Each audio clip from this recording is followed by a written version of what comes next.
I remember those days. You know what I will say? I mean, you are in the throes of parenthood where you are driving them Yeah. in 28 different directions. I have been there, and boy, I can tell you the other side is amazing now that they're adults and they're so cool to hang out with. In fact, like they'll get older, and like I just got a text from daughter Bailey today that said, "Hey, do you want to go to Norway with me in 2026?" I said, Yes. um, Awesome. the answer is yes. And so this will happen. Eventually you will That's get to a great. point in life. Yeah. I just hung out with my son in LA. So you will get to a point where you're going to go, you're just going to be, it's going to be so cool, but you got to, go through it to get to the other side. Right. And don't blink because it just goes so fast. I blink with pictures and videos all the time. You know that. So I've got all the blinks. Yeah, and Ted, But I'm the realist hey, here. you So are? I thought I was a realist. Can we both be? their decision is going to be more consequential. Yeah, we're And there's a seeing that. point where then they're tried as adults, and we could go down the path of catastrophizing as well. Yeah, either But why would Wow. we? we We Because we wouldn't. don't do we easy here, Ted. We don't do easy. We no, don't do comfort. Okay. We dissent. We push back. we can, but we don't have to be fatalistic and pessimistic. We can be realists, and we have grounded one of. Well, John got in big trouble a couple weekends ago for Oh, we uh, we left him at home because he had to leave early on a Sunday morning to go to a basketball camp 3 hours away, and so he was going to spend the night Friday and Saturday with two different friends, and then drive out. Uh-oh. The long story short is he called and said, "Hey, can I have a couple friends over?" And he was talking to Katie, and she looked at me and I said, "No." He's like, "Well, they're already here." I'm like, "All right," oh, and she said, "Do not swim," right? Like texted him. We could get into serious legal jeopardy if something bad were to happen. They swam. And we oh. found out without them telling, like, because one of the kids left the water on the hose that gets the slide. And so it's kind of overflowing in the alley. One of my neighbors called the next day and said, "Hey, your water's running or something." So he got the hammer. John is in jail. He's in jail. But I will say this he gave me the reason to absolutely drop the hammer on the phone and the TV. Okay. And that is a wonderful thing. Like he basically gave me permission to just take his phone.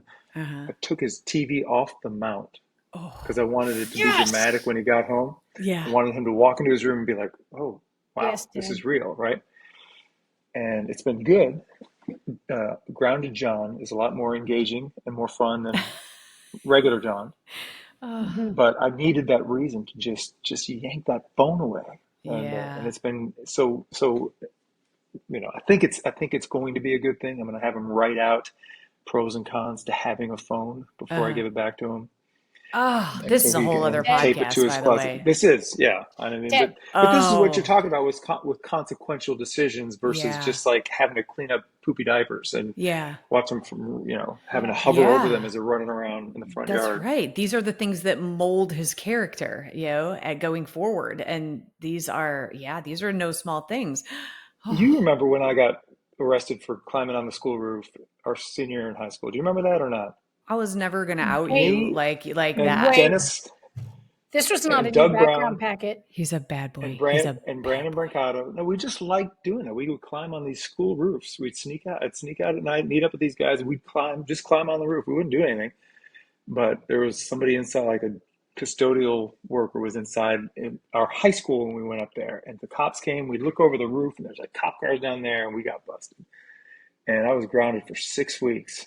Yeah, Ooh. 6. as a That's a senior. light sentence. You should have been grounded for fall Well, or it was the winter, Oh. day a after season. the football season, so this took me from like basically the beginning of November through halfway of December. That's 6 weeks, a significant chunk of time when you're a sociable Oh, senior in high heck school. yeah. And I mean, and I'm terrified of Mr. Madden. So you were like your Huh. dad, man. Like that's He, to his credit, he kept his cool and was just, "This is what it is. This is what's going to happen." He said, "I am physically sick to my stomach thinking about this." oh. He's like, "I'm physically ill from thinking about this." And then he Mhm. just laid out, and I was like, "Ooh, Yeah, and shit." you just take it. That's right. Yeah. Yeah, I climbed Uh, on the roof too, but I didn't get caught. Did you? Which one? Jefferson. We had done all of them. We did Jefferson, Mm. Washington, St. Rita's, Holy Angels. Like What we is hit a lot of happening right places. now? Where What, am I? what, I'm in the land what of were the you doing when felon. you were I'm 17, 18 years We old? were gangster, Sylvia. We were so That's and gangster. we're from Hard A Climbing, Town. climbing up on the school. How did you guys both stay in the honor society, I given You such were wasn't from there. bad You behavior? always make that mistake, and I I know, have I to did keep both. reminding you that Ted was in the National Honor Society. Kristen was a Kristen was simply a thespian. felon. It Well, was and Kristen was I was simply a like felon. I was a felon and an honor society member. 382nd. Wait, what, Ted? I was a felon and a National Honor Society member. She was just a felon just a Okay, felon and a thespian. and a thespian. And I okay. was an athlete and a felon and a National And Honor I was Society member. bottom of my class. Oh, Okay. Were you really? really? You Davis High were? Blue Devils. I was like 382 out of 384. I didn't break out of Oh, that no cycle of way. doom until later. True story. That's my same story too. Because you Wait, Go. you weren't the absorbed bottom so of much your information. class. How could you have been the bottom of your class? Because they were Did you just smart. not give a I shit? fucked around and I was at the donut shop, so it was actually preparing for my future. Fluffy's Donuts Because you cut class? all the time. Whoa. This actually blows my mind because I was such a rule follower that I was afraid the worst thing I did was climb on the roof, like, right? But I never would have cut class, but I was such a bad student. But you were a naughty girl? Naughty is eating donuts with Gary Kessler at Fluffy Donuts. Like, is that really naughty? You're cutting class though. Yeah, that's big. Cutting I never class was did. I did big. that only once or twice, They're not boring. very often at all. Yeah, I did it once. Carrie Fisher. I didn't know you climbed on roofs. That's cool. Yeah. We have Oh, that. yeah. We have All the that in time. common You now. too. The synchronicity is so cute. I know. And isn't it funny how when in that moment you're just like, this is the worst thing that's ever happened to me. And all I you did know. was climb a roof, and I know. Yeah. Yeah, but that's the thing, right? You've got to make it sound like it's the worst thing they ever did, so they don't do it again. And then when they get older, they yeah. realize it wasn't that bad, but I didn't do it again. Right. Wow. Well handled, Ted. I like the strategy with the TV, with the phone. Yeah. I mean, really to get him to focus on his own behavior, right? Wait, can we pause for a second and you can edit this out? Do we want to keep running with this and maybe do the other one later? Do you want like to talk about accountability and like in leadership? I mean, because we've been talking about this now for 11 minutes. Or do we want to completely switch? Your call, sister. Let's do it. Yeah, you all are the drivers. If you got a good, if you think it's got legs, and run with it because you've got another, Well, we got to edit a lot of this stuff. I mean, Yeah, but that's easy. he It's just has that's rights. easy to edit out. So Yeah. your call. We can totally pivot and Let's do it. he can kind of pick the fodder. Yeah. Ted, let's do it. Okay. We'll do Okay. it. Okay. It is, All right. it is time, and I'm not going to bring up a big old beef stick. The hollow bunny. And we all feel hollow sometimes. Greetings and salutations, and welcome to the Hollow Bunny Leadership Podcast. I'm Kristen Zeman, and I'm here with my sharp and sagacious co-host, Sylvia Moyer. Is that a word? I don't know. I may have made it up. We are former police chiefs, but we talk about all kinds of things. You think that I just made that word up? I'd like you to hold me accountable. That's what we're talking about today. Accountability. Can you please look up to see if sagacious is a word? How do you spell this shit? I don't know. It just came out of my mouth. Just what is that? S-A-G. Oh, S-A-G. Okay, it's an adjective having or showing keen mental discernment and good judgment. Shrewd. What the actual fuck? Where'd you pull that? Where'd you get that word? I had no idea what it meant, but it was in my head. No, that's a good word, but you had said sharp was your first word, right? And you could have done sharp and the sagacious. real alliteration would have been sharp and shrewd. No, cut out The National Honor $100 word. Society. No, Yes, Ed. actually, bullshit. Ted, alliteration is starting with the same letter. Alliteration I think is starting with the same sharp. sound. Ooh, now I got to look that up. Oh my God, if I'm right twice in a row, I'm just fucking signing off. Okay, All get right. ready to drop your mic, Kristen. Is alliteration, Okay, is it words? Is it sounds or is it letters? it's both. Okay. The occurrence of the same I'm so letter right. or sound No. at the beginning. But I've always thought sound. Oh, But I'm Ted. poetic like This that. But wasn't that's on just me. your SATs, was it, Ted? Mr. We never Sagacious, took the y'all. SATs. Did you take the SAT, Kristen? We No, took the ACT. ACT. Right. Yeah. We never took the SAT, which is bizarre. People think that's weird if they're not from Illinois. It's because it was in Illinois. In California, we had standards. I took it. Bombed Well, it. our standard was Took it. ACT. What'd you Yeah. get on the ACT, We Kristen? just had Do you different. remember? Oh, I cannot even say it out loud. All right, ladies and gentlemen, sagacious. SAGACIOUS. I'm seeing Lady Gaga in July in San Francisco. If Lady Gaga actually uses that word because it's saga, shus, I don't know. Saga. Saga? I don't know. I Reg. don't know what I'm going to do with knowing that you're both right. It makes me very uncomfortable. Wow. I don't know. I just feel like intellectually superior right now, even though I had no idea what that meant or if it was an actual word, but I must have heard it somewhere and it Okay. just popped out. It just popped out. Okay. So, It was all right, well, we really talked about, awesome. yeah, well, we've been talking about, the accountability and when we were children. Did you have strict parents still? Oh, yes, my father was a Cal grad, Mr. Mensa, engineering and mathematics, and a Okay. U.S. Marine. He was very strict. My mom was very strict. We had very clear boundaries. I knew what I could and couldn't do. I knew the rules. I didn't have timeout. I had knockout. Literally, Oh, I had knockout. And I got grounded not just for weekends and months, but like seasons. I was grounded for fall. I was grounded yeah. for spring. I was horrible. I was horrible. I'm a middle child. I was rebelling. Yeah, very Okay. strict parents. So And you had I strict actually, parents and yet you were naughty. well, I want to unwrap this and I know that we're going to be able to tie it to leadership and performance for in sure. some way, but like, Ted was talking about getting caught in high school on the roof. I was a rule follower and I really tried not to break the rules. But here's the weird part. This is why it's so interesting and I want to explore this for a second. My parents didn't give a crap about where I Vicky, was. wait. Swear they were not strict. My dad was working shifts. My dad was a cop, so he would work 3 to 11. He would work midnights. And my mom always thought I was sleeping at Carrie Fisher's and Beth Smith's house. And I was, ish, except for the nights that we snuck out. But You my snuck parents let out? me, yeah, just to go meet boys. Yeah. Like, we didn't do anything except for that. We just like, yeah. Ted, did you sneak But out? That's how I climbed on the roofs. I snuck out to go climb on yeah. the roofs. Okay. Okay. I never snuck out of the house. Oh, you didn't. Really? Okay. But once Yeah. out, I was like a fucking feral cat. Like, Yeah. like I guess what crazy. I'm trying to uncover here is the fact that because I really am a rule follower, like I didn't skip school, but like when I was in my friend's house on the weekends, I would do stuff like that, but nothing terribly naughty. I wasn't that person. I had such a horrible conscience. And I wonder how that works with parents who just really kind of let me do anything or were clueless about where I was versus your strict parents and the fact that you were naughty.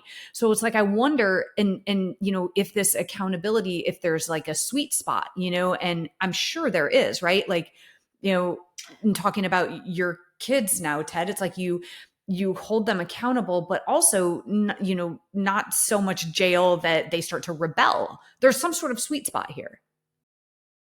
There is, Yeah, and but I got. Go ahead, Ted. no, I'm just curious, like how we all changed so much from our younger years to where we are now. So how much does it even make a difference? Ooh. Well, Whether you had real strict parents or whether you just kind of figured it out on your own.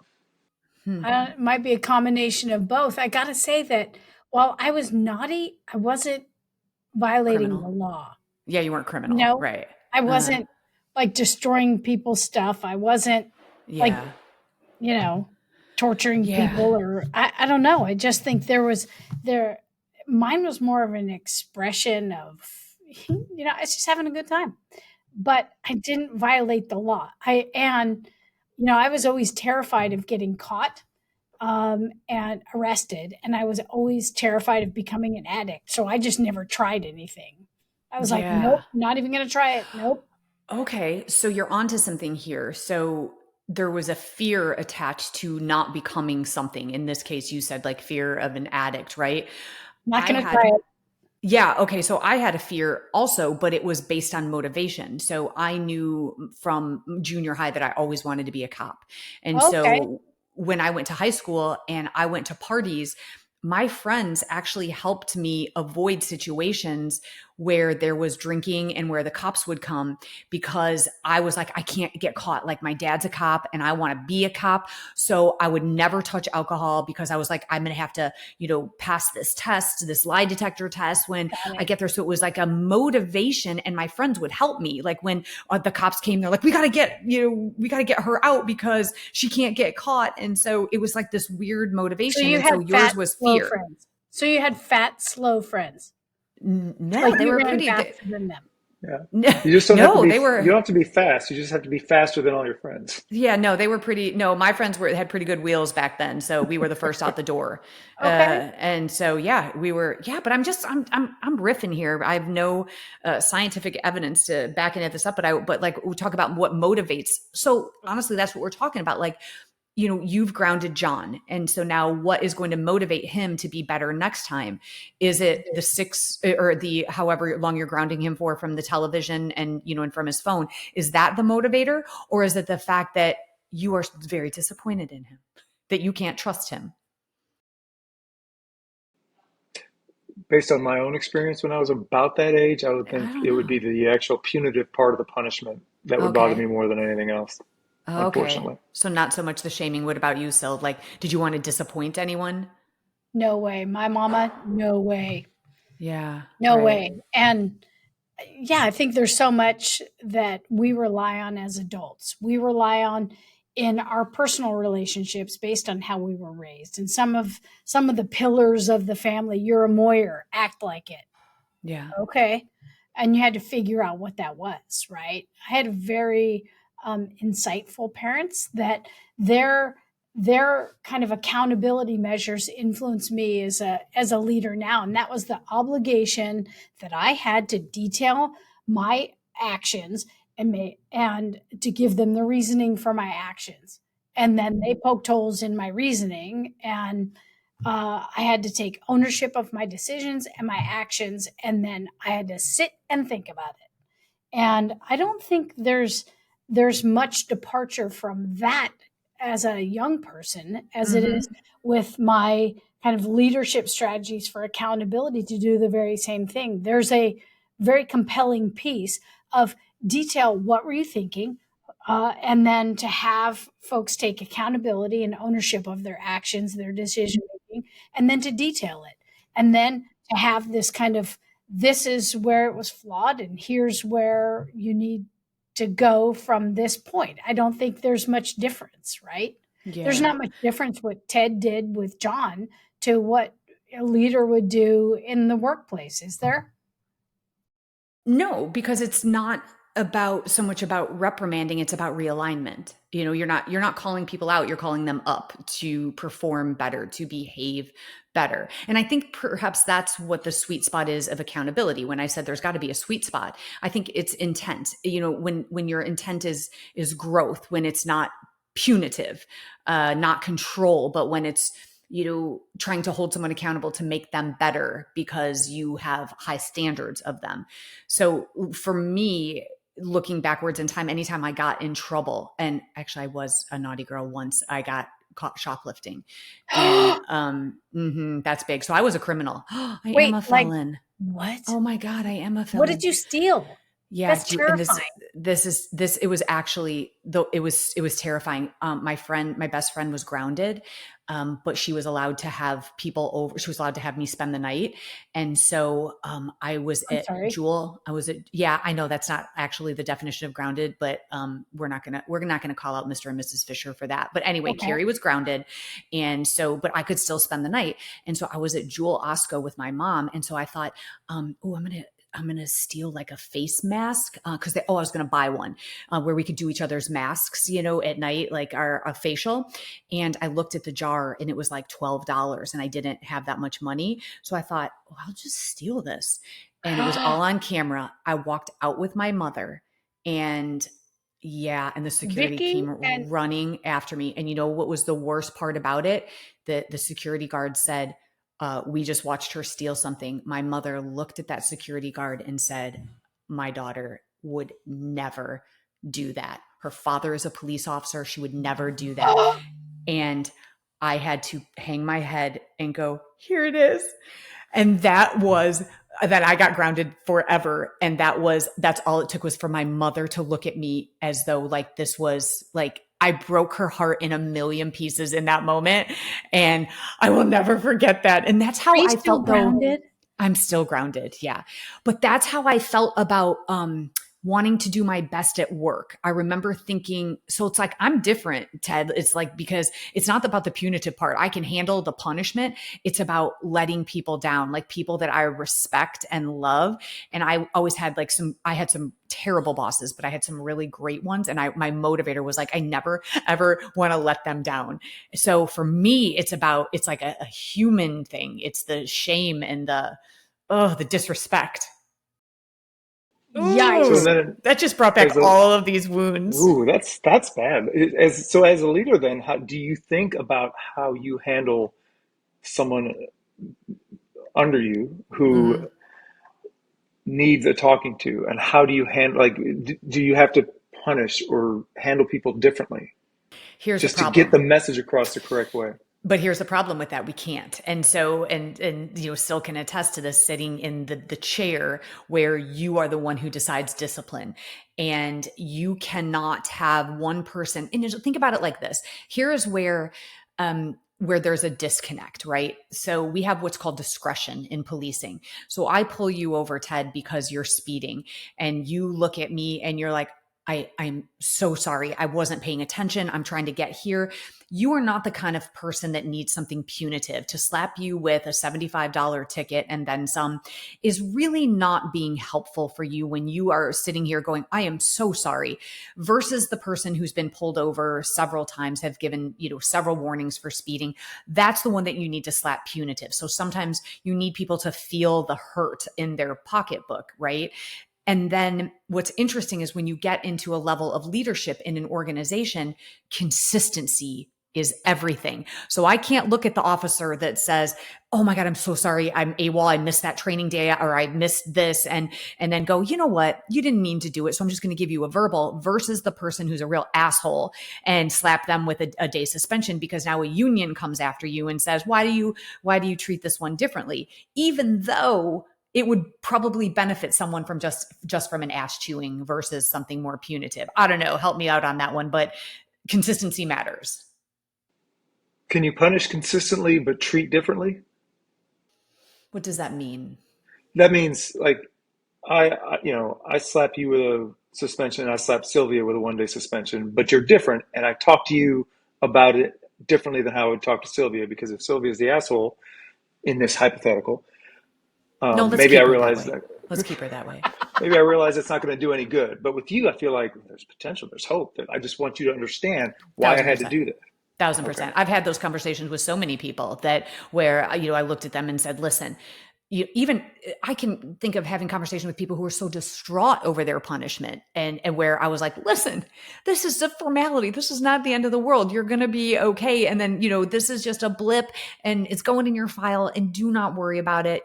Just, earn back, be better. Right. I don't know. So weigh in on this. Okay, so I'm weighing in. Language here matters. And I am very, very clear. I mean, accountability and building a culture of accountability is important. We do it by defining clear expectations, leading by example. We encourage open communication. We monitor progress. We give ownership and assign ownership. We celebrate accountability. We have all these things. We have this culture of consistent and improvement, and we hold people accountable. Okay, doing that where I depart from this kind of notion that we're arguing is that I believe that our responsibility is discipline. Discipline is designed to create performance improvement and behavior. Improvement and performance and behavior. That is discipline. Punishment is tantamount to abuse. I don't punish people. In fact, just recently, in this handful of days, I had to write a notice of intent to discipline for a termination case for a deputy that's being held accountable to a standard of performance. Okay, that is hard. That is important. The contrition is important for their recovery and their soul, but it does not in any way mitigate the severity of the conduct that gave rise to the case that then had all the facts that came to me. I just think what we're saying is that we should not differentiate with the approach of the person, and I think that was stated here.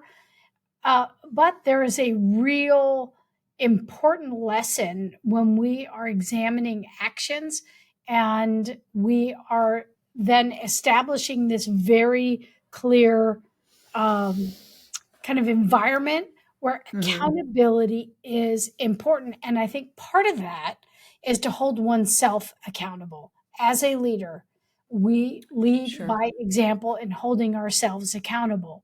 So, Ted, I think this is a time you got to hold yourself accountable as the boss in the Madden family, and really, not invite people over when he's not allowed to. I don't know. I think this is just, it's such an important thing. It kind of started as the three of us having this conversation about this recent example where, Ted, where you had to hold John accountable and he is being disciplined, designed to create improvement in his behavior, his conduct, and his decision-making.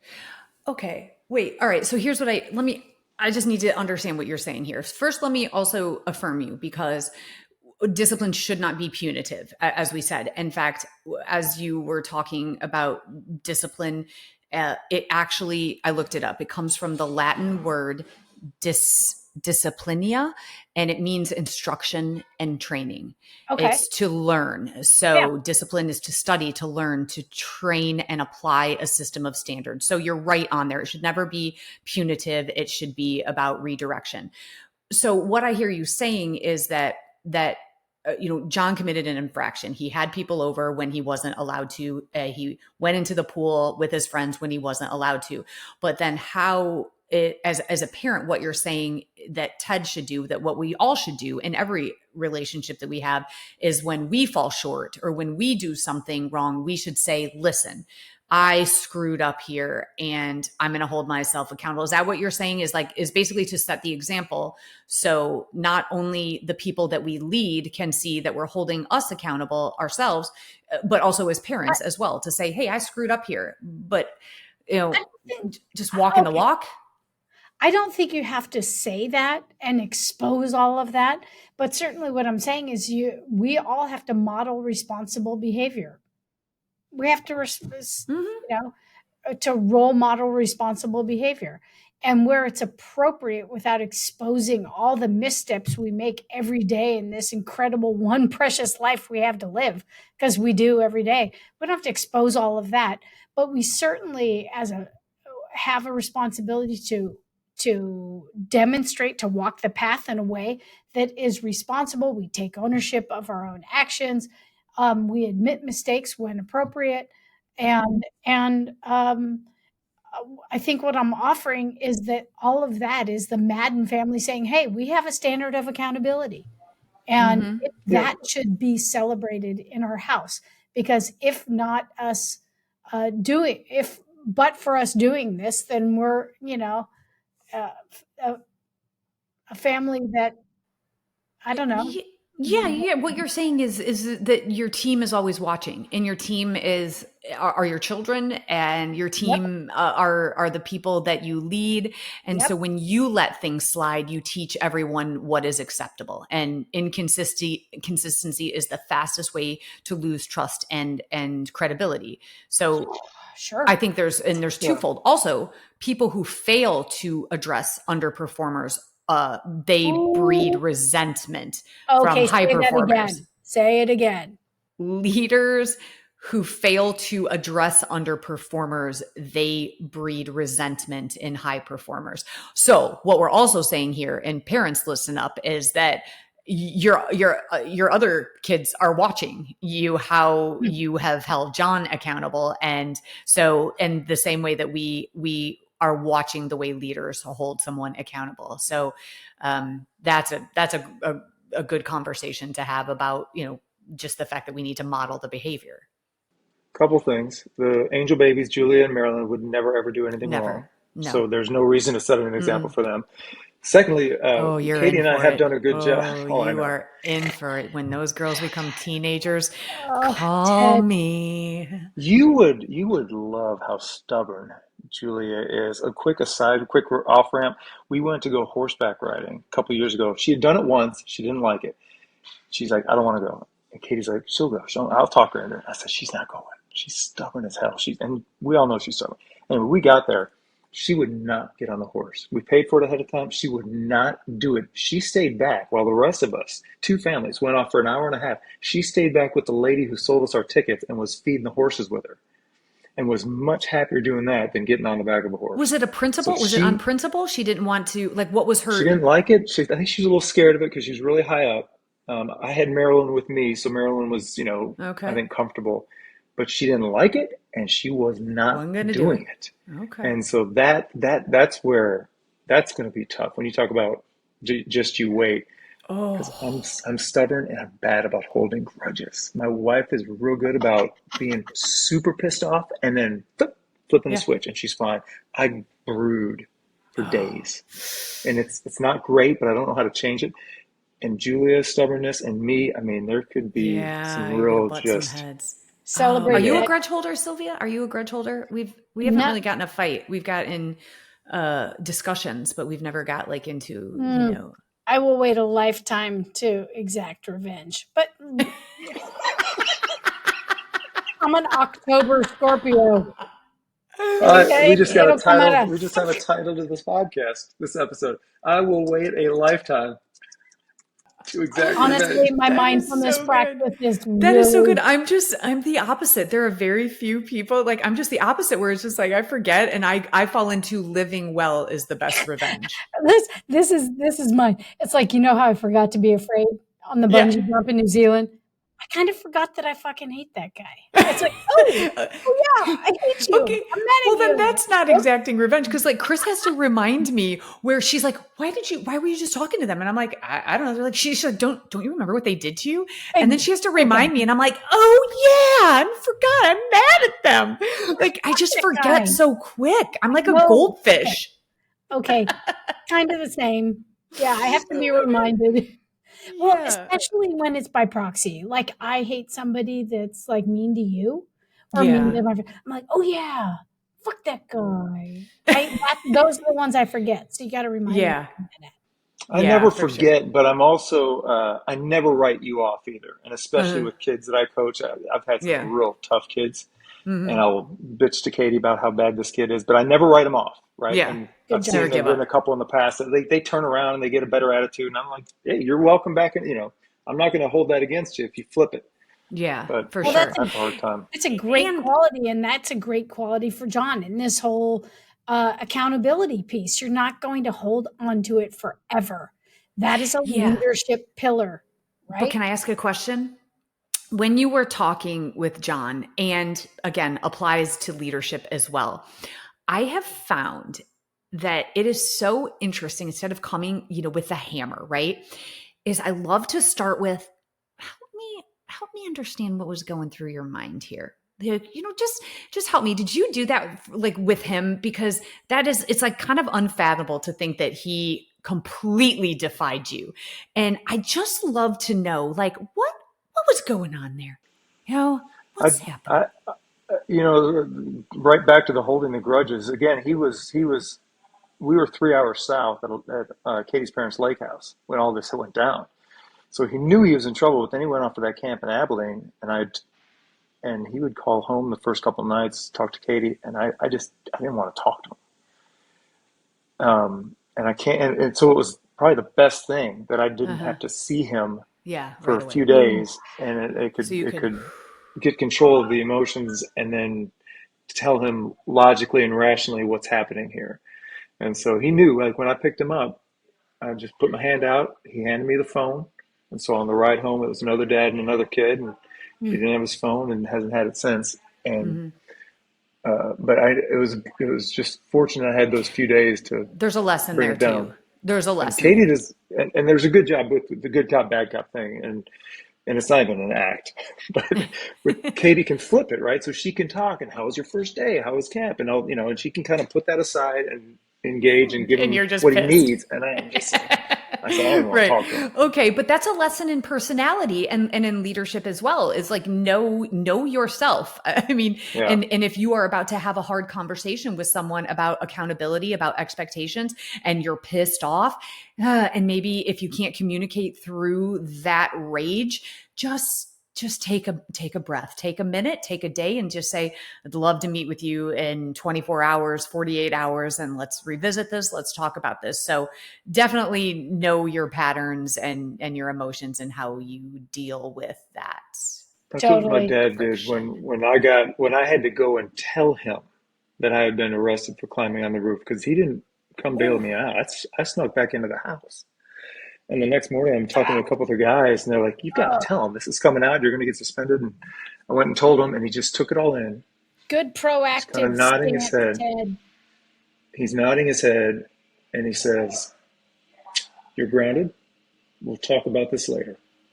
okay. So he And knew. it's just like, Calm and steady. yes, Silence right. is Calm and worse. steady. Yeah, that's Oh, worse. That's worse. Yeah. okay. I can remember sometimes, but yeah, with my dad, I was like, can you just yell at me? Can you just yell at me? I Like know. just scream at me. Like let's just get this over with, right? Yeah. Well, there's so many leadership lessons here. I mean, it's about holding people accountable. It's a terrible job, but we have to do it. And here is why we have to do it, because of going back to discipline. It's about redirection. We cannot let our organizations or our families, our children run amok. There are rules to be followed and there are policies in place. And I think that if instead of thinking of them as something to be rule bound, instead they're guardrails. I love to look at these as guardrails. They are guardrails to keep you from danger. You can't go in the pool in case something bad happens.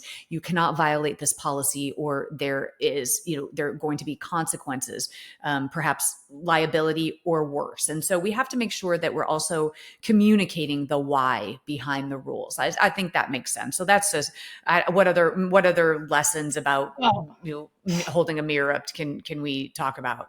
cultivate credibility, practice humility, Yeah. and really, uh, there should be a one family, one company mindset when you're talking Mm-hmm. about developing and cultivating an accountability climate and culture in your family, in your tribe, in your organization. Ooh, I also say tackle the tough stuff, take it head on, and tackle it. So, Ted, I applaud you for your parenting. I applaud this conversation for about accountability, and for those people that just need a little nudge toward the leadership responsibility and holding those in our space accountable for the greater yeah. good. So, I thanks, I love this Kristen. combo. I've got one more. I have one more thing that I just thought of, and I think this is a really good one to close us out. Okay. Is that when we don't hold people accountable, there are far more issues. So, what have you been tolerating because you're afraid to have a hard conversation? Where have you confused harmony with health, or I guess better stated, um, do you want to be liked so much that you Oh don't want to boy. make a hard decision to get people mad at you? And I will tell you that I've heard parents in policing over the years that are afraid to take away their kid's phone, that they're afraid to ground them because, it's a real odd thing, but I've heard it. I've heard parents say, yeah, I don't want to take their phone. And listen, man, we have to hold people accountable. And when you're not doing that, you aren't protecting people, you're protecting your own comfort. So keep that in mind, that King Madden. leadership is hard. Discipline Yep. and accountability is hard, especially when you're on the side of giving it, but it has to be done. Otherwise, there are worse consequences to be had if you don't have those tough conversations. So Awesome. just, yeah.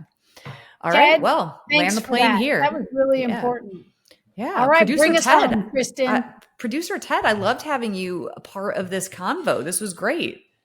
Have a narrow range of expertise, but I think being in the middle of parenting, that's one of them. Yeah. That And grounding your mask son is is now your expertise. Absolutely. All right, listen, bunnies, if you love what we're doing, show us some love, subscribe, like, review, and spread the word about the Hollow Bunny Leadership Podcast. Follow us on Instagram and Facebook and YouTube. And remember, it is produced by the incomparable Ted Madden, and the music you are about to hear was written and performed exclusively for our podcast by my handsome and talented son, Jake Zeman, who is finishing up his Broadway tour in a few months, along with his equally accomplished friends, Fabian and Zoe. Thanks, bunnies, for tuning in, and keep filling your own bunny and keep adding substance to others. Bye, Thank everybody. you.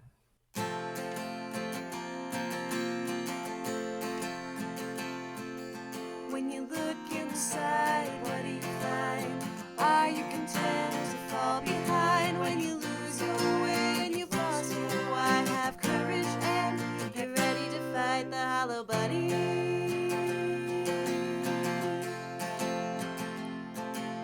When the way ahead is covered in smoke and you're tired and you're scared and you're losing hope, you'll open your heart and your eyes to see a challenge and a question. Why not me?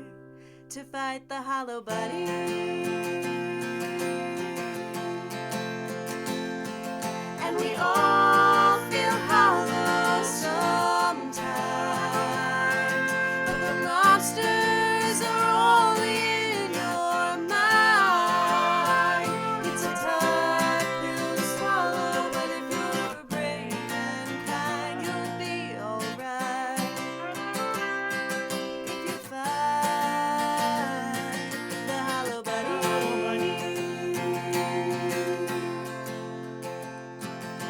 When the challenge ahead scares you to death, you tame the imposter inside instead.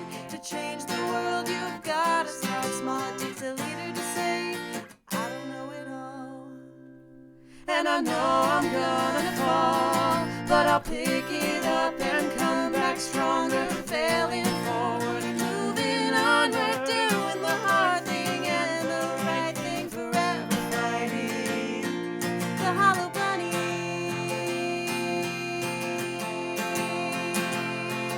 And we all feel hollow sometimes, but the monsters are only in your mind. It's a tough pill to swallow, but if you're brave and kind, you'll be alright. If you fight the hollow bunny.